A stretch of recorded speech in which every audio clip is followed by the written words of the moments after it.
Christ became obedient to the point of death, even death on a cross. Because of this, God greatly exalted him and bestowed on him the name which is above every name.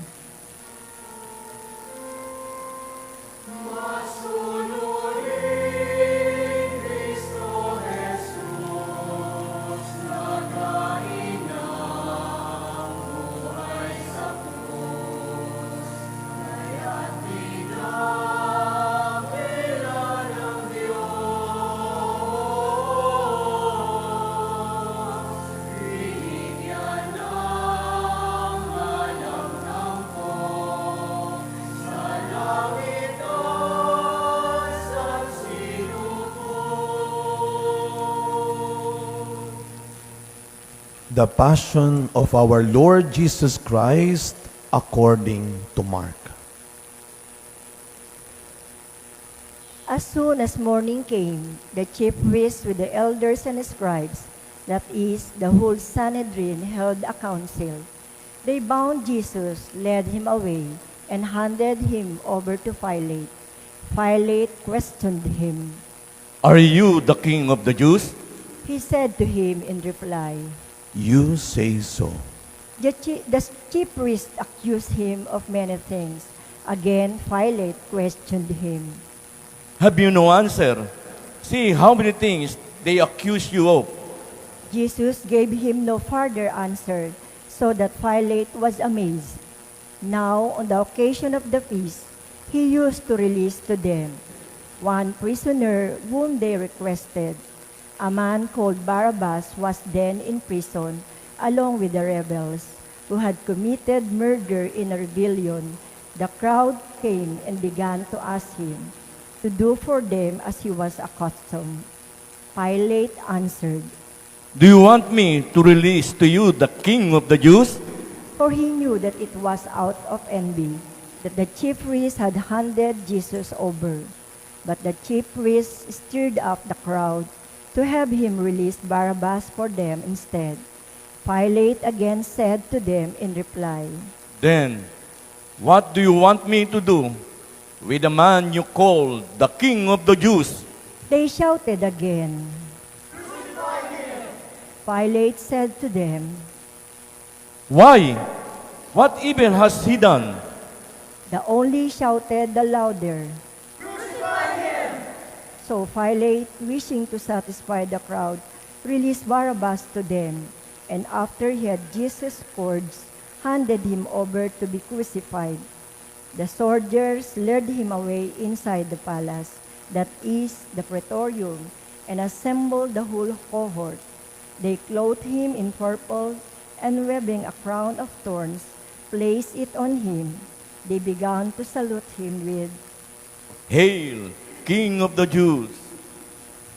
and kept striking his head with a reed and spitting upon him.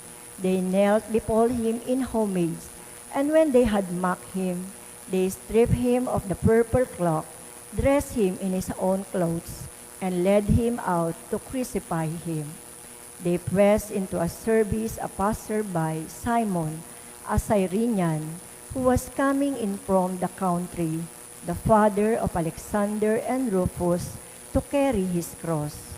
They brought him to the place of Golgotha, which translated place of the skull.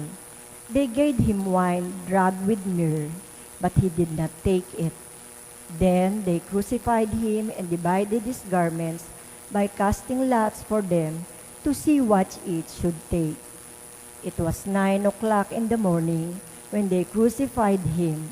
The inscription of the charge against him read, The King of the Jews. With him they crucified two revolutionaries, one at his right and one at his left. Those passing by reviled him, shaking their heads and saying,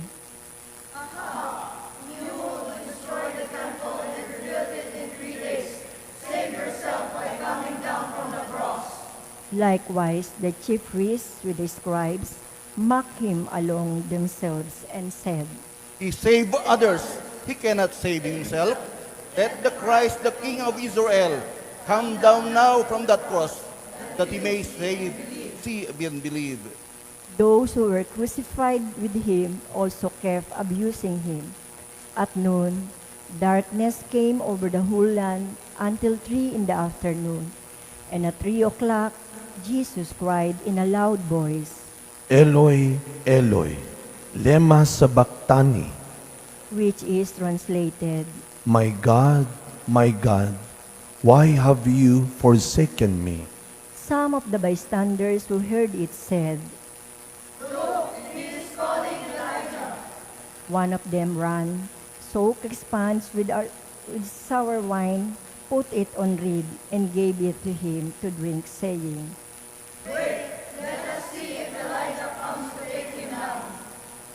Jesus gave a loud cry and breathed his last. Please all kneel.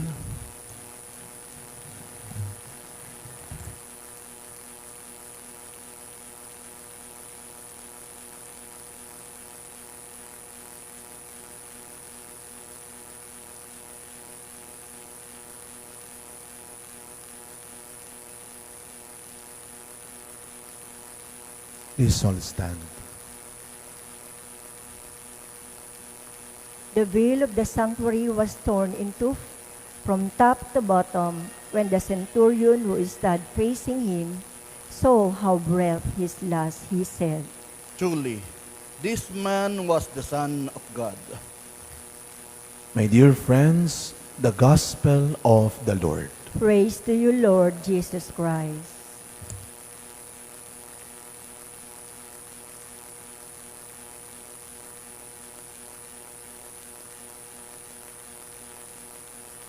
Good morning po sa inyong lahat. Batiin natin ang mga katabi natin. Good morning.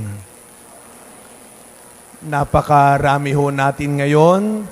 Nakakatuwa hong tignan. At siguro sabi ninyo, Father, nakakatuwa ang tignan pero ang init, Father, no? Ang init ho. Hindi ko alam, Father, kung matutuwa kami. Pero I think this is also the way of God in helping us. Na pag ganitong panahon talaga, mahal na araw, kapansin-pansin, mainit, maalinsangan. Alam niyo po ba, bago ang ating, kaya ho kanina mapapansin ninyo, sa simula baka sabihin ninyo, nakalimutan ni Father no sign of the cross. Hindi ho sapagkat nagsimula ang ating liturhiya doon po sa labas.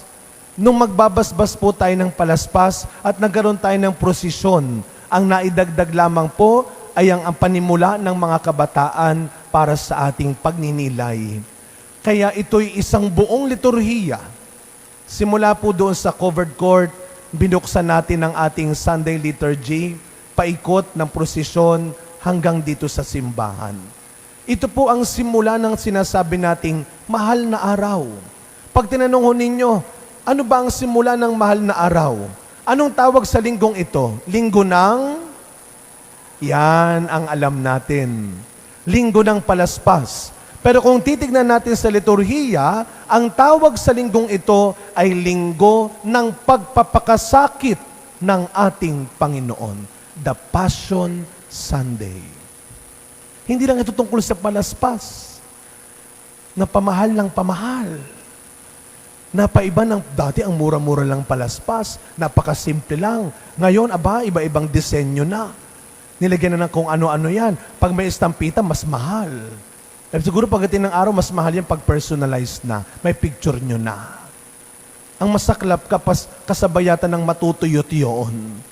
Dahil alam nyo yung palaspas, ilang araw, linggo, tuyot na yan. Ano ang English ng palaspas? Palm. Pero meron ding English ang kamay, ang palad, palm. Pareho ng translation sa English, ang palaspas at ang palad. At sa linggong ito, sinisimula natin ang mahal na araw sa paggunita natin. Ang galing-galing ng mga kabataan natin. Talaga naman, pinagkagastusan. Alam nyo, ilang linggo na ho sila nagpa-practice gabi-gabi. Alam ko po, patawarin kami ng ilang mga magulang na nakukonsumi na dahil gabi na umuwi ang mga anak nila. Hindi nila alam kung saan na nandoon.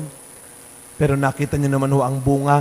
At meron din po tayo mamayang hapon. At sa Biyernes, sa daan ng krus, makakasama natin ang magigiting na kabataan nating ito. Nagagabayan tayo sa pagninilay sa pamamagitan ng kanilang mga talento. Pumapasok tayo sa tinatawag na mahal na araw. Hawak-hawak natin ang ating mga palaspas. Pero wag natin kalilimutan, ngayong mahal na araw, sasamahan natin ng Panginoon sa kanyang ginawang pagsakripisyo. Biruin nyo, minsan may nagtanong ho sa akin, itong mga nagdaang araw lang, ako ang tinanong ha, Father, ano kayang magandang gawin ngayong Holy Week? Wow, ako talaga tinanong mo. Kayo ho ba anong balak ninyo gawin ngayong Holy Week? Kayo ba ay magbibisita iglesia? Kayo ba ay magpipinitensya? O baka naman kayo nakapagpabook na sa long weekend para magbakasyon? Noong isang araw, naikwento ko ito nung Biyernes. Nung Webes, ako po'y naimbitahan ng aking kaklase sa Kabanatuan, sa College of Immaculate Conception. Nagbigay ho ako ng recollection sa mga teachers. Nung papunta ho kami ng tatay ko, may nakita ho ako mga tarpaulin. Para yatang every kanto, nakalagay yung tarpaulin. Sabi ko, ang bilis, hindi ko masyado mabasa. Sino kaya yung paring yon? Sabi ko, mukhang sikat kasi halos lahat ng bayan na dinaanan namin, nandoon. Bawat street. Sino kaya yung paring, baka recollection? Kasi pagdiriwang ng Kwaresma at mahal na araw. Nung pauwi na kami, medyo matraffic, nakita ko, nabasa ko na kung sino yung lalaki. Mayor pala. Pagbati, ngayong mahal na araw, tayo na magnilay at magpasalamat. Diba? Buti pa si Mayor alam ang gagawin. Magnilay at magpasalamat. Yun ang gagawin natin ngayong mahal na araw. At sinisimulan natin ngayong araw. Magnilay at magpasalamat. Magnilay tayo dahil once a year lang ito.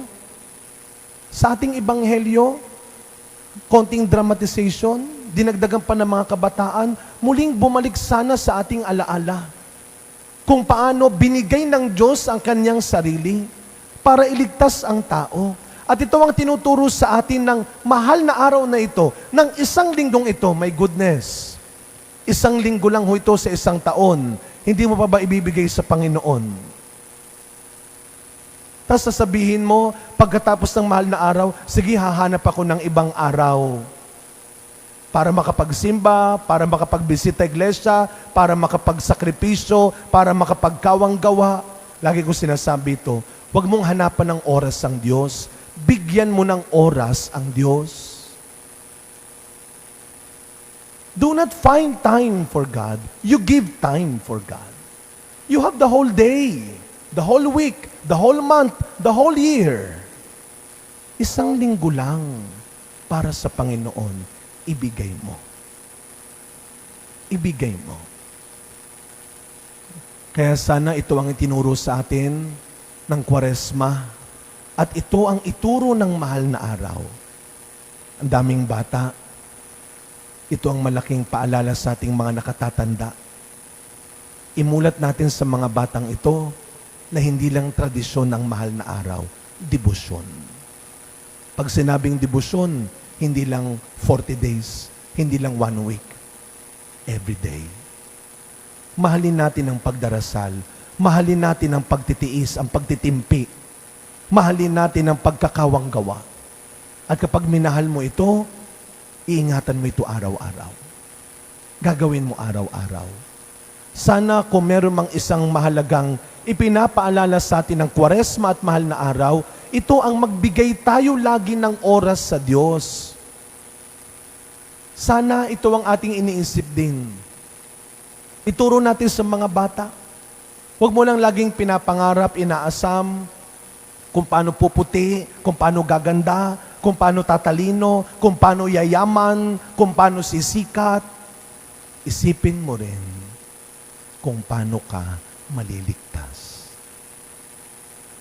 Tandaan natin, ang paalala ng mahal na araw.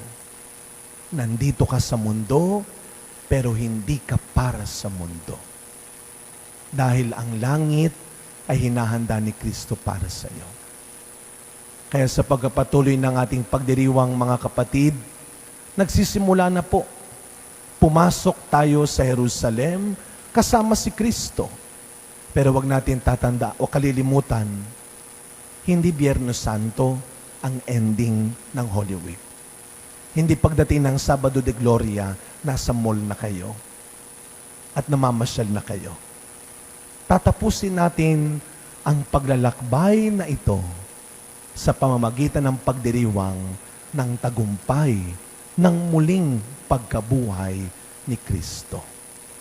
Araw-araw, hindi palaspas ang hawak natin, kundi ang ating mga palad na tinatawag na maglingkod, magpatawad, tumulong, kagaya ni Kristo.